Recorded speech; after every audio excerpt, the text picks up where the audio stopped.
के बारे में अगर आप कुछ बताना चाहोगे। You guys are going to walk together Bombay Times पे, कभी जिस तरह कहा उन्होंने, क्या कहना चाहोगे इस कॉन्सेप्ट पे? सबसे पहले कॉन्सेप्ट पे आता हूँ मैं। इस कॉन्सेप्ट पे सबसे खास बात क्या लगी आप लोगों को? सबसे पहले मैं ये बोलना चाहूँगी, मैंने रोहित के बहुत सारे फ़ैशन शोज़ देखे। मैं रोहित को बहुत सालों से जानती हूँ और उनका हमेशा एक कॉन्सेप्ट रहता है जो बहुत ही इंटरेस्टिंग रहता है। मैंने पिछली बार भी बॉम्बे टाइम्स देखा था, जहाँ पे उन्होंने सब सेटअप बनाते हैं, एक अलग तरीके का माहौल क्रिएट करते हैं जिसमें कि आप एक स्टोरी लाइन देख रहे होते हो। इट्स नॉट जस्ट कि एक फ़ैशन शो हो रहा है या कुछ ऐसा हो रहा है, एक कंटेंट होता है, एक कहानी होती है जो आपको सच में एक मैसेज देती है। सो मैं इसके लिए हमेशा रोहित की बहुत बड़ी फ़ैन रही हूँ और जब ये चीज़ रोहित ने अप्रोच की मुझे और विकी को लेकर, तो मैं स्पेशली इस पर्टिकुलर चीज़ के लिए इसलिए ज़्यादा इतनी एक्साइटेड थी क्योंकि ये सारे लोगों को मिला के एक चीज़ बन रही है। आज जो रोहित मैसेज देना चाह रहे हैं, एक इंद्रधनुष जो होता है वो 7 रंगों का होता है और 7 रंग मिलके एक रंग बनता है जो है सफ़ेद, और सफ़ेद मेरा फेवरेट कलर है ऑफ कोर्स। लेकिन इसके पीछे जो थॉट है जो बहुत बहुत बहुत अच्छा है, जिसमें वो ये बताना चाह रहे हैं कि प्यार कहीं भी किसी से भी कहीं भी हो सकता है। सो आई थिंक इसमें कोई हम हमेशा हर इंसान को इक्वली देखें और उसी तरीके से देखें, और ये फैशन शो उसे डिमांड करता है। हाँ, इंद्रधनुष एक्चुअली इसके कॉन्सेप्ट से ज़्यादा मुझे ऐसा लगता है कि अपने आप में एक अवेयरनेस है जो रोहित फैलाना चाह रहे हैं इस चीज़ से।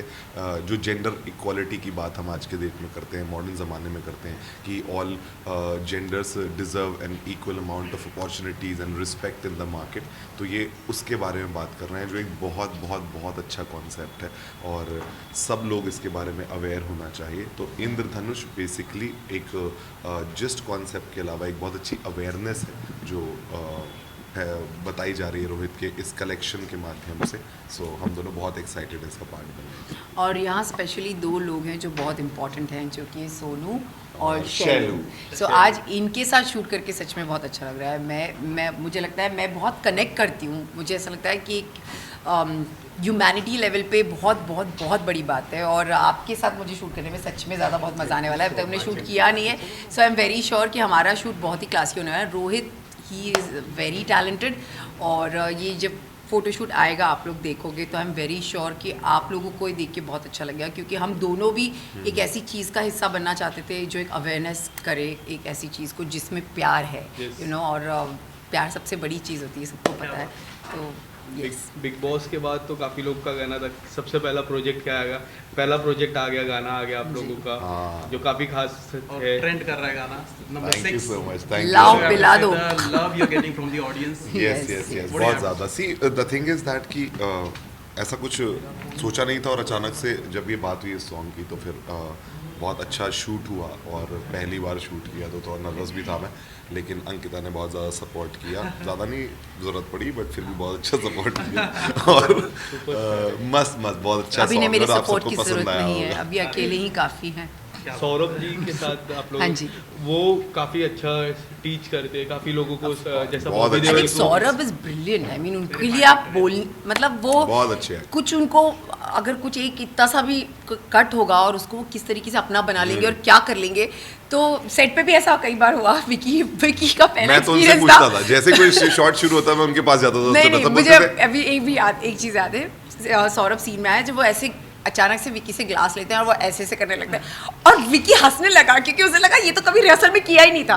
सो विकी के लिए एक ऐसा नया एक्सपीरियंस था जहाँ पे उसने भी बहुत चीज़ें सीखी है। Saurabh is brilliant and I think Vishal has संग, उनका आवाज़ इतना अच्छा गाया है, और everybody I think T series के साथ काम करके बहुत मज़ा आया। यार विशाल मिश्रा की आवाज़, आपका डांस और इनका हर्ट होना, तो सबसे ज़्यादा स्पेशल क्या लगा? हर्ट तो मैं भी थी यार मैं भी रो ही रही हूँ पूरे गाने में, लेकिन हाँ बट बहुत अच्छा एक्सपीरियंस रहा काम करके। साथ में हस्बैंड के साथ काम करने का मज़ा ही कुछ और है। लेकिन गाने की जो वाइब है कम्प्लीटली डिफरेंट है। हाँ कुछ प्रिपरेशन लगी थी उसके लिए आप दोनों को? नहीं, मतलब प्रिपरेशन का तो कुछ टाइम ही नहीं मिला। सीधे हम लोग शूट करने के लिए आउटर लोकेशन में था, वहाँ शूट करने के लिए गए, और बस एक्चुअली सॉन्ग इतना अच्छा था कि उसमें झूमते झूमते सब सारी चीज़ें हो गई, तो अपने आप खुद ब खुद निकल के आ नहीं, गया। लेकिन मुझे मेहनत करनी पड़ी थी क्योंकि डांस था उसमें, और हमने पहले से डांस के लिए अंकिता को मेहनत करने की अंकिता जी, सबसे खास बात है कि बिग बॉस के बाद बैक टू बैक अच्छे प्रोजेक्ट, वीर सावरकर जैसी इतनी बड़ी पिक्चर जो रिव्यूअर्स को काफ़ी अच्छी लगी, मैं रिव्यूज़ पढ़ता जी। हूँ तो काफ़ी लोगों ने अच्छे से सराहा गया है। एंड वीर सावरकर की कहानी,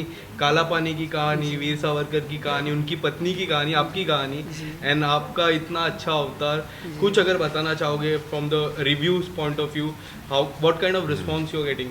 आई थिंक एक एक्टर बहुत मेहनत करता है इस स्टेज पर पहुंचने के लिए, उस बड़े पर्दे तक पहुंचने के लिए, और जेन्युइनली मेरी एक ऐसी जर्नी रही है जो टेलीविज़न से शुरू हुई, और अपने आप को उस बड़े पर्दे पर देखना, और इतना अप्रिसिएशन लोगों से, आप लोगों से स्पेशली। और मैं हमेशा कहती हूँ कि मैं जो भी हूँ, एक तो ऑडियंस है और एक मेरी मीडिया है जो मुझसे बहुत प्यार करती है, जेन्युइनली मुझसे बहुत प्यार करती है। हमेशा आप लोगों ने मेरा साथ दिया है, चाहे मैंने छोटी भी चीज़ की हो, आप लोगों ने उसे बड़ा बना दिया है। तो मेरे लिए ये बहुत मायने रखता है कि आप लोगों को फिल्म पसंद आ रही है। एंड एज एन एक्टर भी आप जब कोई ऐसा किरदार निभाते हो, आप एक 16 ईयर्स से लेके 60 ईयर्स का एक ग्राफ है उस पूरी फिल्म में, तो मुझे एज अ परफॉर्मर बहुत खुशी हुई कि मैं ये कर पाई, क्योंकि बहुत लोगों को मौका नहीं मिलता ऐसे काम करने का, ऐसे किरदार निभाने का, और अगर वो मुझे मिला है, मैंने शिद्दत से किया है, और आप सब ने इतना सारा प्यार दिया है, उसके लिए मैं सच में बहुत ग्रेटफुल हूँ। इवन आप दोनों को जब आफ्टर बिग बॉस आप दोनों की फैमिली जब फर्स्ट टाइम आप दोनों को एक साथ देखी, तब उनका क्या रिएक्शन था? बहुत खुश थे बच्चे, बाहर आ गए घर से। अच्छा हुआ। मम्मी जी का क्या रिएक्शन? मम्मी जी का रिएक्शन तो सबके सामने रहता है। बहुत अच्छा। मम्मी को एक्चुअली, मम्मी पापा को फिल्म भी बहुत अच्छी लगी, बहुत अच्छी। तो मेरे को ये, मुझे बहुत अच्छा लगा कि वो लोग फिल्म देखने आए, वो ऐसी फिल्म देखना चाहते हैं, वो भी मुझे बोले ऐसी फिल्में क्या कर, अच्छा लगता है देख के। सिर्फ मेरी फैमिली, विकी की फैमिली, और फैमिली इज समथिंग जो पहले आती है हमारे लिए। How do you rate Ankita's performance in that film? I- Especially people love that. Because film, the character. उस दिन हम लोग डिस्कस कर रहे थे, और सबसे अच्छी बात यही निकल के आई कि उस फिल्म में जैसे अंकिता के पर्टिकुलरली रोल में बहुत कम डायलॉग्स थे, लेकिन जब आपके पास डायलॉग, जब आप शब्दों से कोई चीज़ नहीं एक्सप्रेस करते हो, सिर्फ एक्सप्रेशन से एक्सप्रेस करते हो, तब एक्टिंग का क्राफ्ट निकल के आता है, और सबसे ज़्यादा डिफिकल्ट होता है। तो कम शब्दों में जब आप बड़ी बात अपने एक्सप्रेशन से लोगों तक कन्वे कर पाते हो, तब जाके परफॉर्मेंस मेजर होती है। सो उसके हिसाब से मुझे ऐसा लगता है is 10 out of 10। And I would like to add that Ankita is such a fab actress. Alright, मैंने अंकिता का मणिकर्णी में देखा था, like the way she acted, she is fantastic. तो obviously ये तो बोलने की ज़रूरत ही नहीं है, I don't rate her as an actor. I rate her where Sumita Patil, Shabana Azmi was. She is a fantastic actor, and holding the audience to the seat is the commendable. But I would like to add that thank you Ankita and Jiju for being part of my journey, and for accepting Indradhanush and celebrating ourselves and my community. It really means a lot. And we really wanted to be a part of this. It really means a lot. दोनों ने मेरे को एक phone call में कहा, ऋषभ खन्ना ने makeup किया, अमित ने कहा मैं इसका कैंपेन का कर्टन रेजर शूट करूँगा। तो इससे बड़ी मेरे को खुशी नहीं है कि मेरे सारे फेवरेट्स इस शो को सपोर्ट कर रहे हैं। Thank you so much Ankita, thank you so much. They both are angel. हालांकि मैं अंकिता को बहुत पहले से जानता हूँ, पर जीजू से मैं अभी बैठ के सोफे बात कर रहा हूँ। जीजू, पता है मैंने आपके बारे में जो भी सुना है ना, सबने मेरे को I swear on lord Krishna ये कहा कि Rohit he is a wonderful human being, and that's is evident from his aura, and of course with your beautiful gorgeous भाई। May lord Krishna protect both of you, और हम लोग को जल्दी जल्दी सबको खुशखबरी सुना दो इस साल, यस। अगली फिल्म कब आ रही है, इनका मतलब ये है। नहीं, मेरा मतलब वो है, ऑब्वियसली इनका मतलब है पर्सनल फिल्म कब आ गई। एग्जैक्टली, प्रोडक्शन आगे कब बढ़ेगा। Thank you so much, and I hope like Sonu और शैली आपके आप इनके ऊपर अपनी ब्लेसिंग्स बनाए रखें हमेशा, वो तो पता है। And this is what love is all about. Love has got no gender. Soul has got no gender. I think we all have to support each other. I love all of you. Let's celebrate Indradhanush with a lot of style and colors. Thank you. Thank Thank you so much. Thank you. Hold on.